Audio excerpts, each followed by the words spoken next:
Un gran saludo a todas las personas que nos escuchan, que nos miran, probablemente en cualquier lugar del planeta, gracias a la tecnología. Encantado de estar en estos micrófonos, en estos medios. Yo creo que ya no son alternativos, todo lo contrario, ya son vitales en el día a día.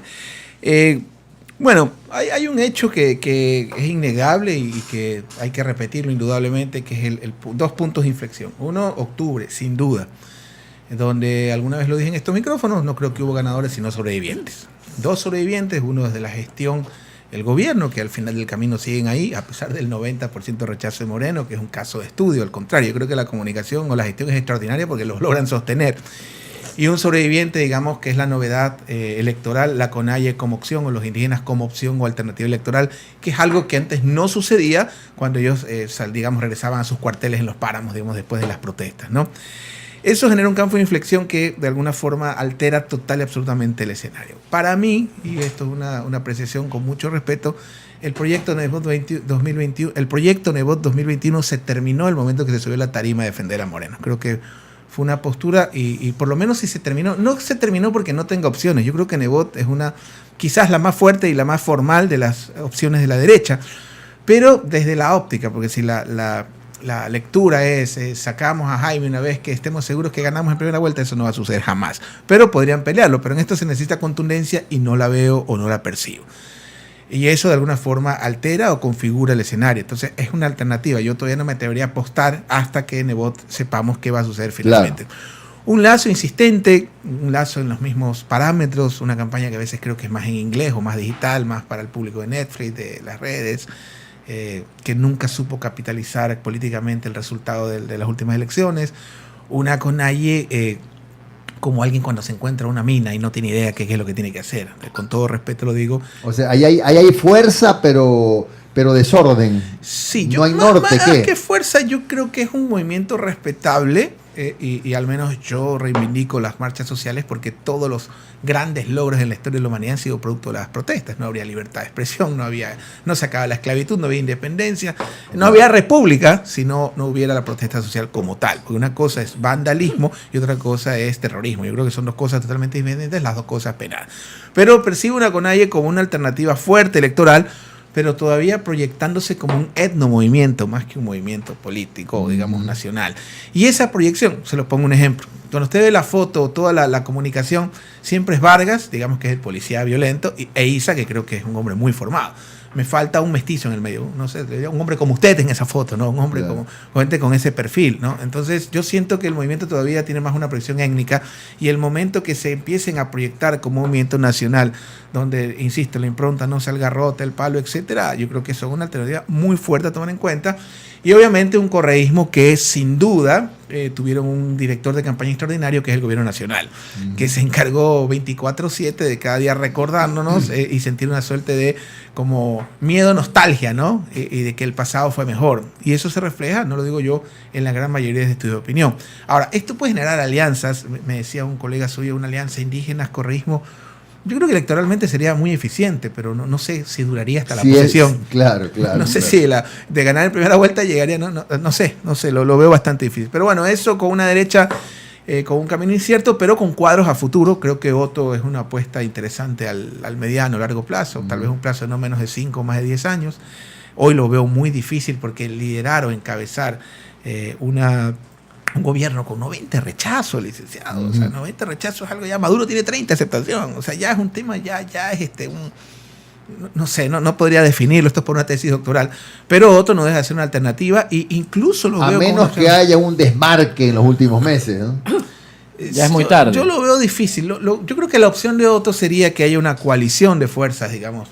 Las coaliciones funcionan. Yo creo que el mejor intento... Las coaliciones que aclaró el Partido Social Cristiano a lo mejor... sí, pero yo a los políticos no les creo, no porque sean mentirosos, sino porque son políticos, ¿no? Y generalmente esa fue una crisis que hace adentro y creo que los políticos en general sobredimensionan las redes, ¿no? Hoy los políticos están más preocupados creen que las crisis se resuelven con troles, pues nosotros estamos totalmente perdidos. Estamos trolizados. Total, pues usted cree que se va a posicionar porque tiene una cuenta creada ayer que le hace barro, o sea, estamos totalmente locos en ese ¿Por qué contexto? si es que, y discúlpeme, corríjame si yo lo entendí gusto. mal, si Nebot ha dejado, de acuerdo a su análisis, de ser una fuerte opción como para poder ganar un proceso electoral en el 2021, igual de todas las tendencias están a la expectativa de qué decida Nebot. O sea, si no tiene fuerza, ¿cómo es que me preocupa o me interesa tanto saber qué derrotero va a tomar? Si va a ser candidato, si no va a ser candidato, ¿a quién va a respaldar? A ver, hay un detalle aquí. Porque alguien que no tiene fuerza ni peso simplemente puede hacer caer o levantar y no importa lo que haga o deje de hacer. A partir del 96, al menos en Guayas, salvo en el caso cuando fue licenciado prefecto o intentos, digamos, en el ámbito local, siempre en el Guayas, por lo menos después del 96, Nebot como que decide, eso creo que fue decisión propia, a manejarse en el ámbito regional, que creo que lo hizo bien, porque manejó unos ámbitos de coexistencia, tanto con Correa como en este caso la prefectura en su momento. Coexistían, que no es lo mismo que convivir. En este proyecto Nebot 2021, que en ese camino a proyectarse nacionalmente, desde mi punto de vista, la postura que tomó en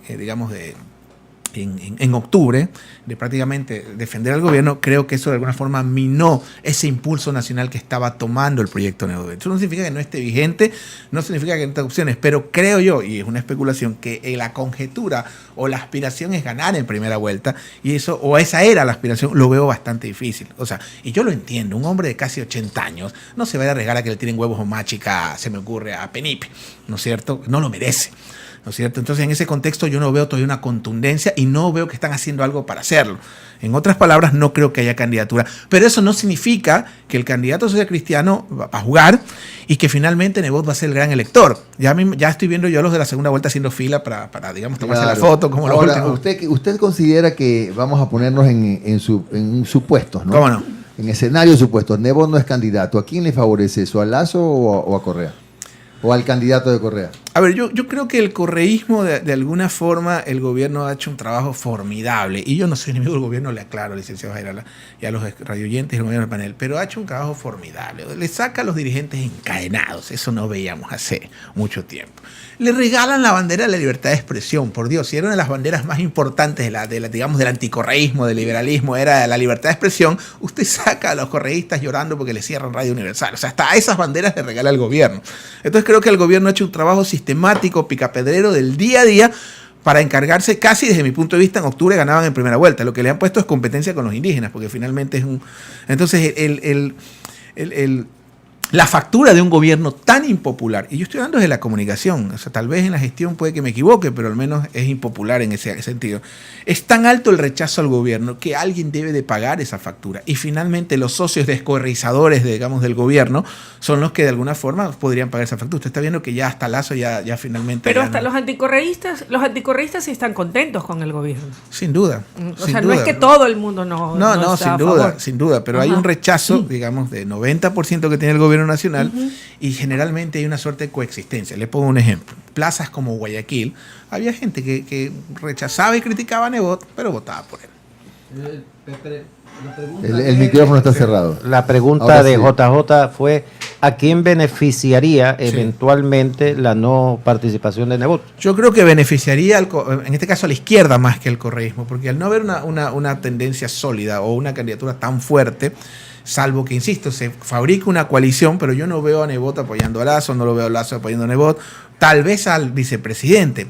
Ese quizás podría ser el mejor intento de la derecha, una coalición como la última vez que obtuvo el poder la derecha, al menos en las urnas, porque ahorita lo obtuvo, digamos, en el morenazo. A ver, pero permítame una cosa, daría la impresión que el candidato de la derecha que no se presenta tiene los votos en un banco y gira un... No necesariamente. Es decir, la gente que vota por Nebot podría estar votando, por decir algo, por Lasso, si es que no va Nebot en la papeleta. Yo creo que los votos como tal no se endosan. Correcto. Lo que pueden haber es coaliciones que ya hubo en este país. La última coalición que tuvo la centro-derecha fue la de Férez Cordero, pero en los 80. No ha habido otro intento, digamos, bueno, porque lo de Sixto Durán no fue una coalición, fue, digamos, una derecha dividida entre Nebot y Sixto Durán Ballén.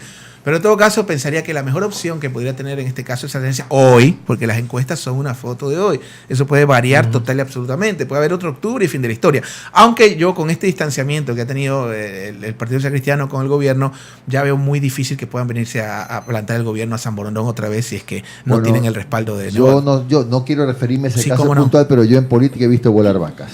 Ah, no, sin duda, sin duda. Pero en todo caso, creo que una coalición de fuerzas que respaldara a Sonnenholzer sería sin duda el mejor intento de la derecha y lo mejor que le podría pasar a Otto. Pero sigo insistiendo que en un momento donde Nebot bordea los 80, Lasso está muy cerca, la derecha está en un momento de renovación donde debería ser Otto, como dijo Ron, estoy en eso de acuerdo, el candidato natural o el cuadro natural de lo que se le avecina a la derecha, sin duda alguna creo que es el ex vicepresidente, que en esta elección tendría que ser su concreción política, chantándose, digamos, el rechazo del gobierno nacional. No sé si coincidiremos, licenciado, pero es difícil para un candidato llegar solo, ¿verdad? Sin duda. Tiene que funcionar en una coalición. Sin duda. Sí, porque según mis cálculos, y también me corregirá usted si estoy equivocado, con entre 15 y 17, 18% está en la segunda vuelta. No creo que haya, por el abanico de candidatos que va a haber, esos pequeñitos van agarrando de 1,5% de cualquiera.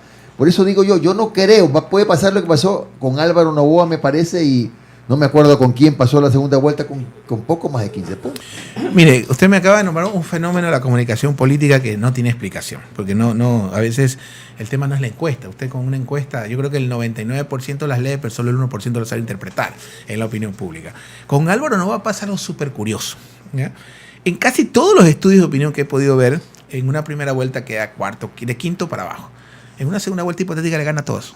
Entonces son cosas de que no tienen explicación. Esa es la opinión pública, ¿no? Entonces tú dices, ¿por qué Álvaro queda de quinto para abajo y en los ejercicios hipotéticos de segunda vuelta Álvaro le gana a cualquiera? A quien sea, a Correa, a Nebot, a Lasso, a cualquiera, al outsider enmascarado.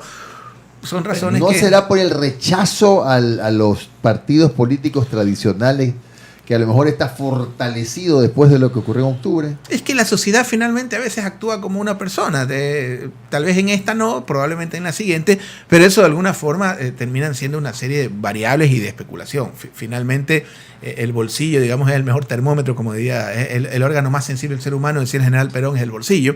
Y obviamente en un momento donde hay una recesión política, donde se dan cosas curiosas, que los sectores empresariales han pedido la conducción de la economía durante 10 años y cuando lo conduce uno, digamos, el caso de Martínez, tenemos 3 años de recesión, creo que eso da lecturas bastante interesantes para entenderlo. ¿Y quién tendría más opciones indistintamente de la tendencia a la que represente? ¿Un costeño, un serrano o alguien del oriente? Bueno, el tema regional está, digamos que, superado hace bastante tiempo, ¿no? Generalmente Correa era un liderazgo nacional y si usted se percata, tenía los resultados que tenía. Velasco Ibarra era un liderazgo nacional. En ocasiones hay fuerzas regionales que se imponen, probablemente en esa etapa que Correa denominaba la partidocracia, de los 80 hasta principios del 2000, sí hubo una regionalización de fuerzas, donde era la ADP, la ADP y la Izquierda Democrática por Quito, acá era el Partido Social Cristiano, PRE y PRIAN, pero generalmente hay etapas y etapas. Yo creo que el tema regional todavía es un tema que tal vez tenga más peso en una elección seccional, en una elección de alcalde o una elección de prefecto, pero yo no lo siento, no lo percibo, al menos desde el ámbito, tal vez hasta lo ideológico, porque sin duda alguna hay movimientos, insisto, que tienen ya que ampliarse. Pero va a depender de a quién escojan como binomio, porque tendrán que buscar un punto de equilibrio, de si el uno es de la costa, buscar a alguien de la sierra. Sin duda. Eso sí, estamos hablando de la cabeza. Sí, claro. Sí, sin duda. Claro, es que hay fenómenos políticos. Correa podía darse el lujo de poner a Glass, con todo respeto a Glass, que era como el amigo de él desde la infancia. Oiga, licenciado, dígame, hay una pregunta que nos envía el público, que es interesante, ¿no? ¿Cuál es el margen de acción que tiene el gobierno ahora después de la ruptura del acuerdo político con Bin Badi, aunque no es oficial pero sí con Creo? ¿Qué margen de acción tiene? ¿Cómo va a gobernar? Y sobre todo en el medio de una crisis económica que se va a agravar seguramente, como yo decía, porque este año hay que pagar también los bonos del 2014. A ver, otro fenómeno de la investigación. Si bien es cierto, el 90% rechaza al gobierno, el 92% no le cree al presidente, el 80% no quiere que se vaya. O sea, me explico. ¿Cómo es eso? Es que son las cosas que le voy a poner otro ejemplo. México. O sea, quiere que termine el periodo. Sí. O sea, la gente es como el mal menor, es como digamos que ya, ¿cuánto falta? O sea, si usted se pone a ver, y eso pasa, le ponía el ejemplo a Álvaro Noboa, le voy a poner un ejemplo cuando yo trabajaba en México. Si usted se va a Ciudad Juárez, le pregunta a la gente, el 90% te dice su mayor problema, la inseguridad, sin duda. Y cuando usted pregunta qué opinas de la imagen violenta que tiene la ciudad, te dicen, no, es una exageración de los medios. O sea, la opinión a veces tiene... Entonces, en el caso, por ejemplo, de Moreno, sí, lo rechaza el 90%, pero el 80 no quiere que se vaya, quiere Claro, que que termine. termine su periodo. Es como, ahora te haces cargo, no Bueno, se te a ocurra. lo mejor es que hemos madurado un poquito como demócratas, quizás, no sé, ¿no? Pero ve usted, si usted se preguntaba hace un rato, licenciado, que el trabajo de comunicación más bien es buenísimo porque se Yo creo que sostiene, entonces entendamos que a lo mejor es que ojalá sea eso, que hemos madurado y tampoco es que queremos otra vez volver a los tiempos en que, soy honesto, en que había las postas de presidente. Yo al principio creía que la comunicación del gobierno estaba en manos de Kiko y el Chavo. Y hoy por hoy estoy cambiando de opinión. Yo creo que hay un genio comunicacional ahí, porque finalmente sostener un gobierno con esos parámetros es como tener un paciente vivo con metástasis. Sin embargo, como le comentaba, en los estudios de opinión, el 80% de los ecuatorianos, al menos lo que he visto, no desean que se vaya. Lo molestan, no le creen, pero no quieren que se vaya Ahora, el mandato. por ejemplo, en las personas que, y yo me incluyo en esas, que estamos hastiados ya de los políticos, ¿qué hacemos? Que no votamos. Lo que pasa es que hay una situación bastante cómoda que tienen hoy día los electores, ¿no? Hay una situación bastante cómoda de rechazar a los políticos, porque les voy a decir algo bastante feo a nosotros, ¿no? Al final la política no es tan importante como pensamos, ¿sí? Probablemente en nuestras cabezas, gente que hace opinión, o que ha estado en la política o que aspira, pero para el ciudadano común y corriente de a pie hay cosas que son más importantes. Quiere tener trabajo. Totalmente. La gente no recuerda ni siquiera por partidos. La gente. Claro, seguridad, trabajo, fundamentalmente, ¿no? Totalmente. Mucha gente, fíjese el caso suyo, me toca ponerlo, mucha gente lo recuerda más. A mí, no sea malo. Lo recuerda más por la equinoterapia que por haber sido el prefecto mismo. O sea, al final la gente no sabe si salió el alcalde, el diputado, no, me lo dio Jimmy, me lo dio Jaime, me lo dio Rafael. O sea, la gente crea una relación personal con sus mandatarios y también los castiga y feo, ¿no? Y al final no les importa el número del partido, les importa, en esto, al menos en Ecuador, la persona. Y en este caso, el servicio. Eso dicen, insisto, los estudios hoy. Hoy yo, insisto, creo que habrá una segunda vuelta entre indígenas y correísmo, pero esto puede variar. No sé si hay otro octubre, porque ya con la ruptura con Nebot va a ser difícil que el gobierno venga y se instale otra vez en San Borondón, pero en todo caso, hoy esa es la postura y creo que los indígenas deberían aprovechar ese capital y un poco ampliar su mensaje y proyectarse ya no como un etnomovimiento, sino como movimiento político, y necesitan gente para eso y bueno, el tiempo nos va a dar las respuestas. Gracias a don Osvaldo Moreno, consultor político que nos ha dedicado como siempre Gracias a usted. con gentileza su tiempo.